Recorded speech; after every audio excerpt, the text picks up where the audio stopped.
Welcome to Radio Express World News, presented by Vibha Ramesh, Los Angeles, United States. The United States added another challenge to its already unresolvable stimulus package discussions. Negotiations in regard to the economic rescue package moved into its fifth consecutive day on Wednesday, wherein top lawmakers were still nowhere close to an agreement.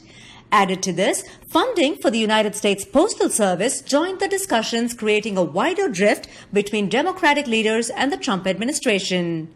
Negotiators have agreed to arrive at a basic agreement by end of week, failing which it's highly unlikely that the two parties would reach a consensus at all. Schools in Chicago will be reopening with online instruction only, as the Chicago Teachers Union expressed concern over school safety during the pandemic. And in New York, schools will reopen next month, with students having the option of attending classroom instruction 1 to 3 days a week. Subsequent to the state requirement of quarantining travelers arriving in New York, the city plans to configure checkpoints at major bridge and tunnel crossings to facilitate communication of the mandate to travelers. Moving on, Florida joined California in surpassing the 500,000 mark in known virus cases, deeming the two states as the worst hit with an alarming spike this summer. Having said that, despite the increased cases of coronavirus in Florida, there has been a recent decline, with a current 7-day average of about 7,900 new daily cases compared to an average of 11,865 on July 16th. Similarly, Arizona too is now showing promising signs of curbing the growth of outbreaks. Owing to concerns over coronavirus and advice from health officials, no speakers will travel to Milwaukee for the convention, as declared by the Democratic National Convention Committee. Joe Biden, who was supposed to deliver a speech in person, will now render it from his home state of Delaware. At least 7 states in India reported the highest single-day deaths, with Maharashtra leading with 334 deaths, followed by Tamil Nadu with 112 fatalities, Andhra Pradesh at 77, Bengal 61, and 3 others with less than 30 deaths. That said, the recovery rate has gone up to 67.19%, with a total of 51,706 recoveries recorded till date. The existing number of active cases of coronavirus hovers around the 600,000 mark. Subsequent to the unanticipated resignation of J&K Lieutenant Governor G.C. Murmu, former Union Minister Manoj Sinha took over as the new Lieutenant Governor. In an unfortunate incident, 8 people died in a fire that broke out in a hospital in Ahmedabad this morning. Prime Minister Narendra Modi conveyed his condolences to the bereaved. Taiwan will be hosting a rare, highest-level visit by U.S. top health official Alex Azar II, who will lead a delegation on a trip to the country. Azar will be the first cabinet minister to visit in 6 years. The purpose of his visit is to strengthen global health and economic cooperation between the two nations.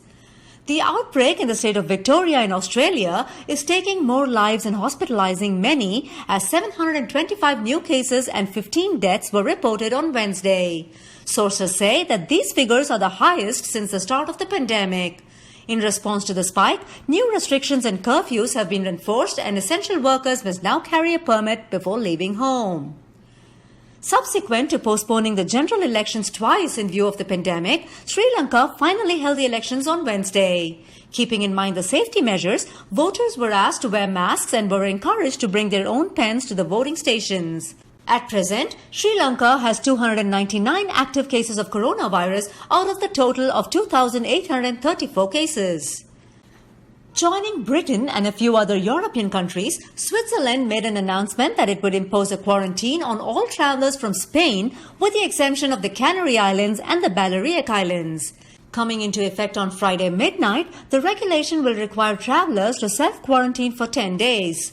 The move is in response to the recent outbreak in Spain. Moving on to Lebanon, the massive explosion that rocked the capital yesterday is reporting more deaths, as the toll surpassed 100. Investigation is underway as to why tons of explosives were stored for several years, even as the public are angered on the negligence of the authorities.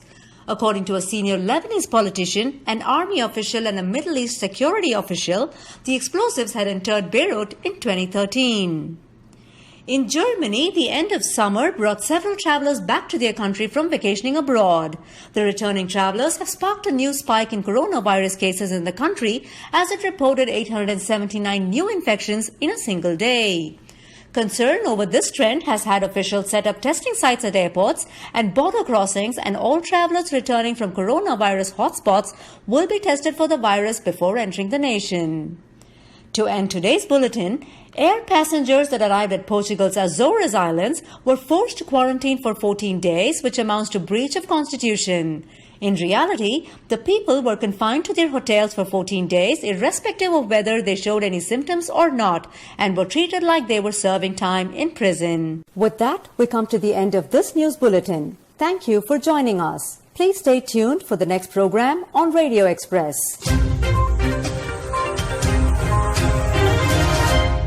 To receive Radio Express English news and English programs in your WhatsApp, please send a WhatsApp message, English programs, to 90727 95547. And please subscribe to our YouTube channel, Radio Express. Thank you.